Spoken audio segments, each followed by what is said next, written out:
Hello champs, I hope you all are doing great. So continuing with our video series जिसमें हम discuss कर रहे हैं keywords, important points, hidden gems from all the chapters of business studies. और अगर ये video series आपको help कर रही है तो please give it a thumbs up and share it with your friends. It serves as a huge motivation for me. Okay, इस video में बात हो रही है staffing chapter के बारे में. बहुत ही इंटरेस्टिंग चैप्टर है और हो सकता है आप भी ये फंक्शन परफॉर्म करें if you do MBA in HR. So very interesting, very relevant and practical chapter. So let us look at some important points. Yes, they specialize in middle level and top level executive placements. यहाँ पे बात हो रही है external sources of recruitment की, जो कि total 10 points होते हैं. I will discuss further in the video. तो इसमें से जो मिडिल लेवल और टॉप लेवल प्लेसमेंट्स में डील करते हैं वो होते हैं मैनेजमेंट कंसल्टेंट्स. इसके बारे में भी मैं और बात करूंगी. Then tests which are difficult to design and implement. देखो आपको पता है 5 सिलेक्शन टेस्ट होते हैं. निमोनिक बनाया पैटी, PATII, personality test, aptitude test, trade test, interest test, intelligence test. तो उसमें से पर्सनालिटी टेस्ट डिजाइन करने बहुत डिफिकल्ट होते हैं, एंड राइटली सो, बिकॉज किसी की मेच्योरिटी, किसी का वैल्यू सिस्टम, इमोशंस को समझना मुश्किल है. तो किस टाइप के क्वेश्चंस हम बनाएं कि हमें उसकी मेच्योरिटी लेवल पता लग जाए, उसकी इमोशंस के बारे में पता लग जाए, इतना आसान काम नहीं है ये. So these tests are difficult to design and implement. Then keeping a database of unsolicited applicants in office.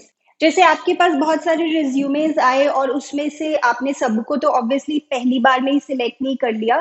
तो जिन्हें आपने सिलेक्ट नहीं भी किया उनका भी जो सीवी है, रिज्यूमे है, उसको आप डस्टबिन में नहीं फेंकेंगे, उसको भी आप रखेंगे संभाल के, सो दैट फ्यूचर में अगर कभी रिक्वायरमेंट अराइज होती है तो you can refer to those people, and इससे आपकी रिक्रूटमेंट कॉस्ट भी बच जाती है. तो ये होता है casual callers. This is one of the external sources of recruitment कि जिनको हमने पहले नहीं बुलाया था या जॉब पे नहीं रखा था, बट उनके रिज्यूमेज हमारे पास हैं, तो probably we can approach them and ask if they are willing to do the job. It is suitable for filling casual vacancies. Casual vacancies आप समझते हैं जो permanent नहीं होती हैं. When there is a rush of work or when some permanent workers are absent. For example, आपकी एक shop है कॉस्मेटिक्स की और ज्वेलरी की, और जैसे दिवाली टाइम पे बहुत रश हो जाता है तो आपने एक हेल्पर और रख लिया क्योंकि अभी काम ज्यादा है. So when there is a rush of work, या फिर कोई वर्कर छुट्टी पे चला गया, अपने गांव चला गया, तो उसकी जगह हमें कोई छोटू चाहिए, कोई हेल्पर चाहिए, राइट, कुछ समय के लिए. It is a casual vacancy.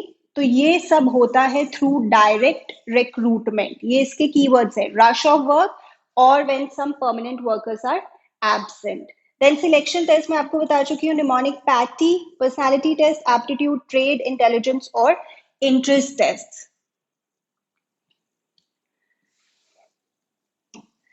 Alright then, very important duties of HR personnel. तो अगर आप भी HR बनते हैं, if you do MBA in HR, you would also have to perform these duties. और हमारी कंट्री में other than the IIMs, we have some really good MBA colleges for HR, TIS और Exceleri. आप देखिएगा, search कीजिएगा. तो आपकी duties होंगी एज HR मैनेजर. देखो इसका निमोनिक मूवी थी ना एक, रहना है तेरे दिल में पर डर. रहना है तेरे दिल में पर डर. If you like it, take it. So recruitment would be your duty. What is recruitment? Searching for prospective employees and stimulating them to apply for jobs in the organisation. आपको पता ही है रिक्रूटमेंट के लिए जैसे एडवर्टाइजमेंट दे रहे हो आप TV पे, न्यूज़पेपर में, इंटरनेट की मदद से. Then handling grievances and complaints. दुख दर्द जो है एम्प्लॉयज के वो आपको हैंडल करने होंगे. उन्हें ट्रेनिंग देनी है. कंपनी के अगेंस्ट अगर कोई केस हो गया है तो you probably would have to go and defend the company there. Maintaining labour relations. अब लेबर यूनियन है तो sometimes it's very tricky to maintain labour relations, उस पे आपको काम करना है. providing for social security and welfare of employees, and also developing compensation and incentive plans. ठीक है, important topic है, please do it nicely. Then जी, ये है हमारा dash means evaluating employees current and or past performance against some predetermined standards. तो इसका answer है performance appraisal. appraisal का मतलब ही होता है evaluation. तो एम्प्लॉय की परफॉर्मेंस को इवैल्यूएट किया जाता है. इनफैक्ट समटाइम्स तो एक स्कोर भी मिलता है, सॉर्ट ऑफ अ ग्रेड, कि आपने कैसा परफॉर्म किया इन द लास्ट क्वार्टर और in the last financial year. तो ये आप कहाँ पढ़ते हैं? In the steps of staffing process, right? Performance appraisal. चलिए आगे चलते हैं. ये मैं आपको बता चुकी हूँ. रिक्रूटमेंट की डेफिनेशन अच्छे से करके जाएं. Searching for prospective employees and stimulating them. उन्हें जगाओ, उन्हें प्रभावित करो, उन्हें कहो आओ आओ हमारी ऑर्गेनाइजेशन में जॉब के लिए अप्लाई करो. So it is the process of searching for prospective employees and stimulating them to apply for jobs in the organisation. I am repeatedly saying this. Okay, तो इसके दो सोर्सेज होते हैं, internal sources, external sources. Internal sources में आगे दो types है, promotions और ट्रांसफर्स. और एक्सटर्नल सोर्सेज में है टोटल 10 कौन से हैं मैं आपको बता देती हूँ. इसका भी हमने निमोनिक बनाया है. DCP, race, law. जैसे DCP, deputy commissioner of police, एक रेस भाग रहे हैं, मतलब लगे हुए हैं काम में ताकि लोग लॉ को फॉलो करें. इससे अगर आप याद रख सकते हैं, direct recruitment, casual callers, placement agencies and management consultants, recommendation of employees, advertisement, campus recruitment, employment exchange, labor contractors, advertising on television or web publishing. ठीक है. Then aspects of staffing. अगर केस स्टडी में वो aspect of staffing पूछ ले तो क्या पूछ रहे हैं? They are asking you one of these. Recruitment, selection, training. ये सबसे ज्यादा इंपॉर्टेंट कॉन्सेप्ट्स हैं स्टाफिंग के. Recruitment, selection, training. तो इसमें से कोई आंसर होगा. चलिए then, estimating man power requirement. This is the first step in the process of staffing. Important है. और इसमें जो सब पॉइंट्स हैं, these are also important. Workload analysis और workforce analysis.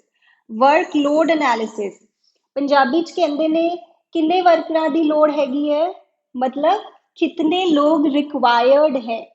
The number and type of human resource required, and कितने आपके पास available है, that is workforce analysis. Number and type of human resource. तो नंबर तो आप समझते हैं, टाइप वुड बी लाइक किस टाइप के लोग चाहिए आपको. सीए चाहिए, एमबीए चाहिए, क्या उनकी क्वालिफिकेशन होनी चाहिए. सो दैट इज ओके जी. देन ये देखो, ये अब जब हम एस्टिमेट करते हैं मैन पावर रिक्वायरमेंट, तो इससे हमें ये पता लग जाता है कि हमारी ऑर्गेनाइजेशन ओवर स्टाफ्ड है, अंडर स्टाफ्ड है या ऑप्टिमली स्टाफ्ड है. ये पिक्चर आपकी बुक में गिवन है. वैसे I would like to work in such an office.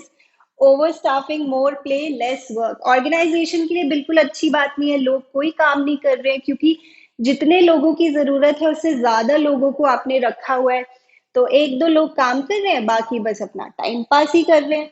तो over staffing is obviously not good for the organisation. ना ही अंडर स्टाफिंग. ऑप्टिमली स्टाफ्ड होनी चाहिए ऑर्गेनाइजेशन. चलो जी, नेक्स्ट. रिक्रूटमेंट एक पॉजिटिव प्रोसेस होता है, सिलेक्शन एक नेगेटिव प्रोसेस होता है. ऐसा क्यों कहते हैं?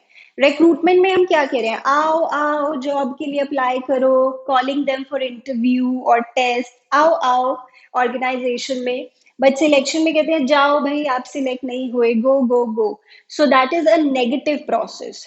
यहाँ पे हम लोगों को बुला रहे हैं, यहाँ पे भेज रहे हैं वापस. सो that is why it's a negative process. Next, collaboration between educational institutes and business to train selected individuals, very important. And I hope that you would also undergo internship training in your life.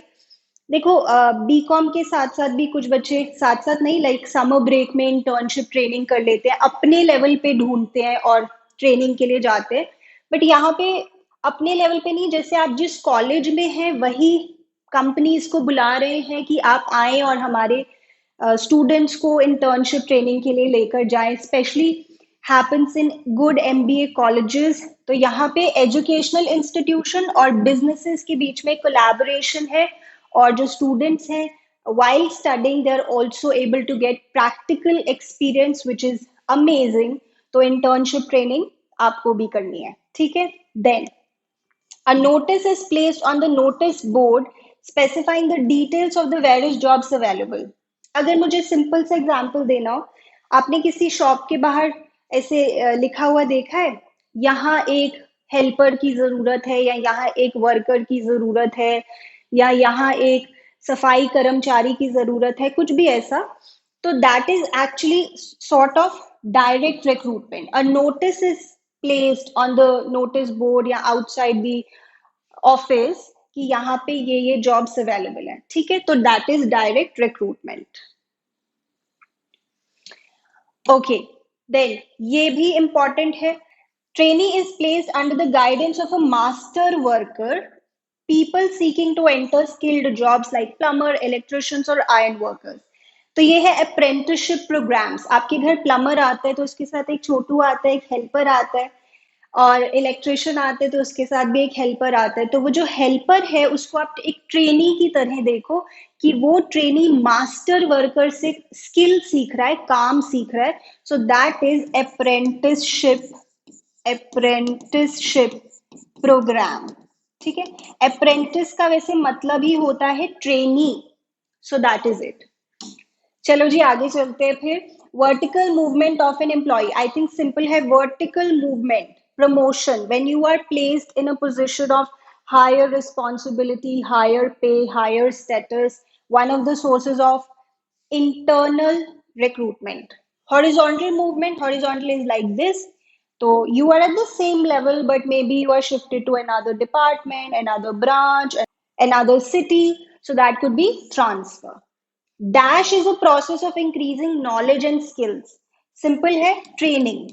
Training and development भी आपके syllabus में है ना. So training से आप अपनी knowledge और skills बढ़ाते हो जॉब से related. Dash refers to the employee occupying the post or position for which the person has been selected. One of the steps in the process of staffing. Placement after selection आपको बुलाया जाता है, आइए आइए ये आपकी post है, position है, इसे ऑक्यूपाई कीजिए. So that is placement.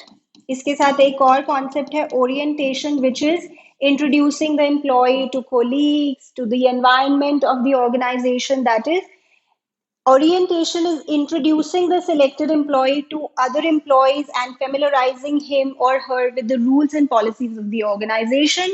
In fact, जब आप कॉलेज जाएंगे तो पहले दिन होगी आपकी ओरिएंटेशन, जहाँ पे आपको कॉलेज के बारे में बताया जाएगा, आपको प्रिंसिपल, टीचर्स, वो सब आपसे बात करेंगे. सो दैट इज ओरिएंटेशन. चलिए, तो ट्रेनिंग जो है तीन सबसे ज्यादा important: internship training, vestibule training, apprenticeship training, right, और प्रोग्राम. तो वेस्टिब्यूल ट्रेनिंग में क्या होता है, आपको सोफिस्टिकेटेड मशीनरी, ये इसका कीवर्ड है, या हाईटेक मशीनरी पे सिखाई जाती हैं चीजें, काम सिखाया जाता है. बट ये आपके वर्क फ्लोर से, ये वर्क फ्लोर है, अलग होता है, away from the actual workforce. For example, if you are studying to become a doctor, then in the medical college you are actually taught on the real machinery like x-ray machine, CT scan machine, ECG machine, MRI machine. उस पे आपको काम सिखा रहे हैं, but this is away from the actual work floor. This is vestibule training. तो ये on the job हुई या off the job? Off the job training, ठीक है. Okay, then these professional recruiters can entice the needed top executives from other companies by making the right offers. Now, this is interesting. जैसे Reliance market है, Reliance market जहां से आप अपनी grocery shopping करते हैं, ठीक है. इसका कंपेटिटर हो गया जैसे डी मार्ट या वी मार्ट, ये वाले आउटलेट्स. तो अगर रिलायंस को पता लगा कि यहाँ पे कोई एक पर्सन है टॉप लेवल पे जो बहुत अच्छा काम कर रहा है, तो हो सकता है Reliance through the help of placement agencies may get that person enticed, या उसको टेम्पटेशन दी जा रही है, जैसे placement agency would probably send him mails that कि आपको बहुत अच्छी अपॉर्चुनिटी मिल रही है रिलायंस मार्केट में और आपको बहुत हाई पैकेजेस ऑफर किए जाएंगे। तो प्लेसमेंट एजेंसीज का ये भी काम होता है कि वो अदर ऑर्गेनाइजेशंस में जो अच्छे लेवल पे लोग काम कर रहे हैं उनको एंटाइज करें और उन्हें इस ऑर्गेनाइजेशन में ले आए। अभी इसे एथिकल या अनएथिकल नहीं कह सकते, जो भी है इसे सोचना है कि इसे जाने या नहीं, तो दैट इज हिज और हर डिसीजन। बट यस, ये भी एक इंपॉर्टेंट पॉइंट है प्लेसमेंट एजेंसी से related. Okay. Dash is a managerial decision making process as to predict which job applicants would be successful if hired. This is one of the definitions of selection. जब आप selection decision ले रहे हो कि किसे choose करना है, तो obviously you are trying to predict कि कौन पर्सन सक्सेसफुल होगा अगर हम उसे हायर करेंगे, तो ये है सिलेक्शन। ठीक है। ओके, ये काफी इंटरेस्टिंग और अलग सा क्वेश्चन है। How is staffing closely linked to organising? जैसे मैं आपको ऑर्गेनाइजिंग के कीवर्ड्स वाले वीडियो में बता रही थी, असाइनमेंट ऑफ ड्यूटीज जो एक स्टेप होता है in the process of organising, उसमें हम क्या बोल रहे थे? Once the departments have been form, then each department is put under the charge of an individual and duties are assigned to people in accordance to their skills and competencies। तो organising में ही जैसे हमने departments बना लिए थे और हमने सोच लिया था कि यहाँ पे हमें एक हेड रखना है और यहाँ पे हमने लोग रखने हैं, तो ऑर्गेनाइजिंग भी तो फिर स्टाफिंग से लिंक हो गया ना, क्योंकि वहां पे भी we were talking about giving duties to people और वहीं पे हमने पोजीशंस भी डिसाइड कर ली थी, राइट? ओके, फिर staffing is seen as a generic function of management. ये आपका टॉपिक एनसीईआरटी में गिवन है एक स्मॉल पैराग्राफ में। The main topic is staffing as a part of HR management, उसके अंडर ही आपको मिलेगा। तो इसमें हम कह रहे हैं कि स्टाफिंग ना एक जनरल सा फंक्शन है मैनेजमेंट का। देखो, ये ऑर्गेनाइजिंग से भी रिलेटेड है और ये डायरेक्टिंग से भी रिलेटेड है, क्योंकि जब आप लोगों को हायर कर लोगे तो उनको फिर मोटिवेट भी तो करना पड़ेगा, लीडरशिप भी प्रोवाइड करनी होगी ताकि वो अच्छा काम कर सके। सिर्फ बात यही तो खत्म नहीं हो जाती ना कि लोगों को बस आपने काम पे रख लिया, then you have to motivate them. तो staffing is also related to directing. Motivation तो डायरेक्टिंग का एलिमेंट होता है ना। तो इस पॉइंट पे हम पढ़ते हैं कि स्टाफिंग ऑर्गेनाइजिंग से भी रिलेटेड है, डायरेक्टिंग से भी रिलेटेड है। तो ये एक जनरल फंक्शन है मैनेजमेंट का, मतलब ये सभी फंक्शंस में कहीं ना कहीं इसका रोल है। So staffing is a generic function of management. Generic का वैसे मतलब क्या होता है? Something which is not specific. Okay, then dash training is provided to the new employees of an organization when he or she first joins an organization. It enables new recruiters to become productive as quickly as possible. तो ये training जब दी जाती है, जब आप पहली बार join कर रहे हो और आपको काम सिखाया जाता है, so that is induction training. ठीक है, ये भी एक बार देख लीजिए। ऑलराइट जी, then this test, selection test होगा ना, is an indicator of persons learning ability और the ability to make decisions and judgements, और आईक्यू, इंटेलिजेंस। डिसीजंस और जजमेंट्स आपकी कैसी हैं, तो इसके लिए होता है intelligence test. Then aptitude test क्या होता है? जिसमें ये चेक किया जाता है that how willing are you to learn new skills. आप नई नई चीजें सीखने में कितना इंटरेस्टेड होते हो और कितने अच्छे से सीख पाते हो, और इसी से आपके फ्यूचर सक्सेस के बारे में पता लगता है। So aptitude test is a good index of a person's future success. Then, these tests measure the existing skills or existing knowledge in your field. For example, if you are a chartered accountant, तो आपकी accounts की knowledge कैसी है, economics की knowledge कैसी है, auditing finance की knowledge कैसी है, आपकी फील्ड में आपकी नॉलेज कैसी है, ये हम चेक करेंगे ट्रेड टेस्ट से, right? External sources of recruitment मैंने आपको बताया एक बार, डीसीपी रेस लॉ। तो ये निमोनिक है that you can use to remember. चलो देन, सिलेक्शन प्रोसेस इंपॉर्टेंट है, इसका निमोनिक भी काफी इंटरेस्टिंग सा बन गया। Prefer simple easy recipe snacks menu, just chill. ज्यादा डिफिकल्ट लग रहा है तो रहने दो, क्योंकि जरूरत एज सच नहीं है। प्रोसेस में तो सीक्वेंस होती है जिसको आप ब्रेक नहीं कर सकते, और अगर आप समझोगे तो सीक्वेंस लर्न करने में कोई मुश्किल काम नहीं है। जैसे preliminary screening, selection test, employment interview, reference and background check, selection decision, medical examination, job offer और कॉन्ट्रैक्ट ऑफ एम्प्लॉयमेंट। ठीक है, ये अच्छे से करके जाना है। Staffing process of course very very important. तो इसमें क्या है, एक और निमोनिक है, eat right, sleep proper, to practise perfect care. ये इंटरेस्टिंग है, ये आप यूज कर सकते हैं। इसमें भी स्टेप्स हैं जिसकी सीक्वेंस आप ब्रेक नहीं करेंगे। एस्टिमेटिंग मैन पावर रिक्वायरमेंट, पहले देखो कितने लोग चाहिए, फिर रिक्रूटमेंट, आओ आओ लोगों को बुला रहे हो, फिर सिलेक्शन करोगे, फिर प्लेसमेंट एंड ओरिएंटेशन, आइए ऑक्यूपाई योर पोस्ट और position and familiarising them with the rules. Placement and orientation हो गया। फिर आप उन्हें ट्रेन करेंगे, ट्रेनिंग एंड डेवलपमेंट। फिर अब उनको ट्रेनिंग मिल गई, अब वो काम करेंगे और हम उनकी परफॉर्मेंस को इवैल्यूएट करेंगे, performance appraisal.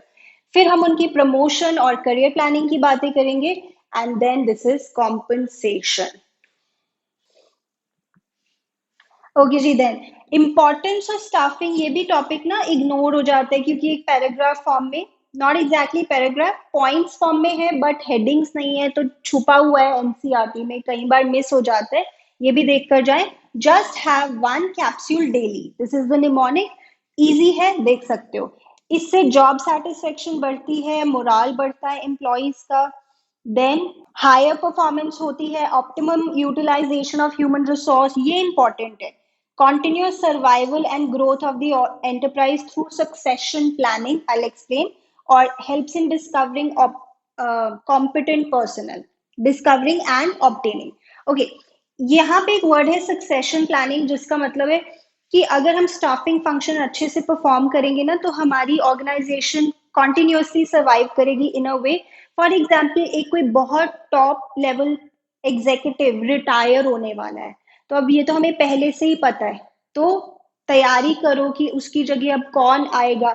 All these things you have to do. So succession planning इसे बोलते हैं कि नेक्स्ट कौन जगह लेगा। चलो देखो, they can provide required number of unskilled workers at a short notice, ये कीवर्ड हो गया, short notice. Labour contractors, labour contractors को हिंदी में क्या कहते हैं, ठेकेदार। तो अगर हम इन्हें कॉन्टैक्ट करेंगे, ये हमें काफी सारे अनस्किल्ड वर्कर्स शॉर्ट नोटिस पे प्रोवाइड कर सकते हैं। ओके देन, ये जो क्वेश्चन है ये भी इंटरेस्टिंग है। वैसे ये टॉपिक आपके सिलेबस में अब नहीं है, but still I want to show you, क्योंकि we should be prepared for everything. Staffing is referred to as both a line as well as staff activity. How?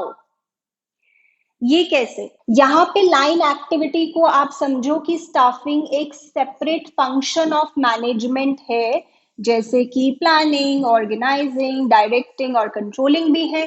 Staff activity को समझो कि इसका एक सेपरेट डिपार्टमेंट भी होता है, which is HR department in big organisations, right?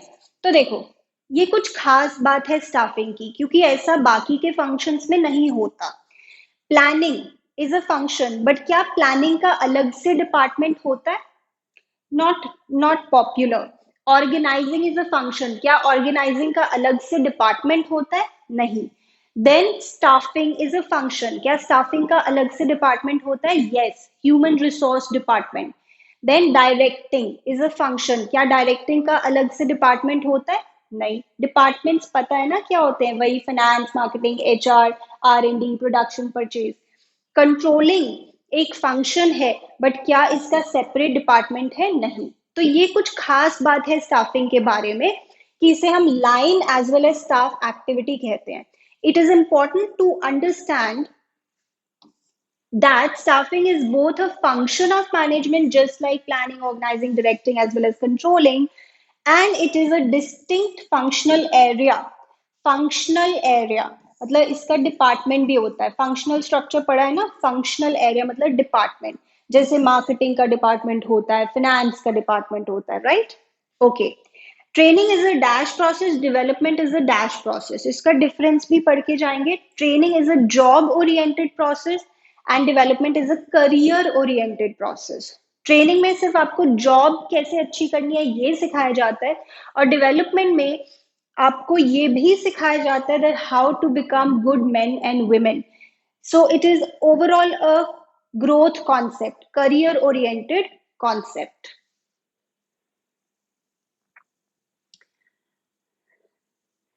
Then they maintain a data bank of persons with different qualifications and skills and even advertise the jobs on behalf of their clients. For example, आपकी एक organisation है और आपने management consultants को higher किया हुआ है कि आप हमारे बिहाफ पे एडवर्टाइजमेंट भी दे दो न्यूज़पेपर में या इंटरनेट पे। So these people, they also advertise the vacancies on behalf of their clients. तो इसका आंसर है मैनेजमेंट कंसल्टेंट्स। ठीक है, मैनेजमेंट कंसल्टेंट्स। ओके जी, एक और क्वेश्चन है जो मैंने यहाँ नहीं लिखा हुआ बट वैसे देख के जाइएगा। Selection serves two important purposes. One, it ensures that organization gets the best out of the ones available, best person. And second, it enhances the confidence and prestige or self-esteem of the one selected, and also conveys the seriousness with which things are done in the organization. मतलब selection से क्या होता है, एक तो आपको best person मिलता है अगर आप प्रॉपर टेस्ट ले रहे हो, इंटरव्यू ले रहे हो, और दूसरा जो पर्सन सिलेक्ट होके आया ना उसके कॉन्फिडेंस में भी इंक्रीज होता है कि मैं तो सिलेक्ट होके आया हूँ, उसके सेल्फ एस्टीम के लिए भी एक अच्छी चीज है। और इससे ये भी पता लगता है कि काफी सीरियसली ऑर्गेनाइजेशन में चीजें होती है। इमेजिन आपके पास दो ऑर्गेनाइजेशन से ऑफर है, एक ऑर्गेनाइजेशन में आपके दो रिटन टेस्ट है और दो इंटरव्यूज हैं और ग्रुप डिस्कशन भी है, और एक ऑर्गेनाइजेशन है जहाँ पे बस एक इंटरव्यू है। तो आपको क्या लगेगा किस ऑर्गेनाइजेशन में ज्यादा सीरियसली काम होता है? ऐसा हमें लगेगा ना कि इस ऑर्गेनाइजेशन में things are done more seriously, it is more difficult to crack their selection criteria, right? So it also conveys the seriousness with which things are done in the organization. ठीक है? So I hope this video helped you. If it did, please like the video and subscribe to our channel. बाकी सभी chapters के hidden gems भी आपको जल्दी मिल जाएंगे। All the very best. मिलते हैं अगले video में।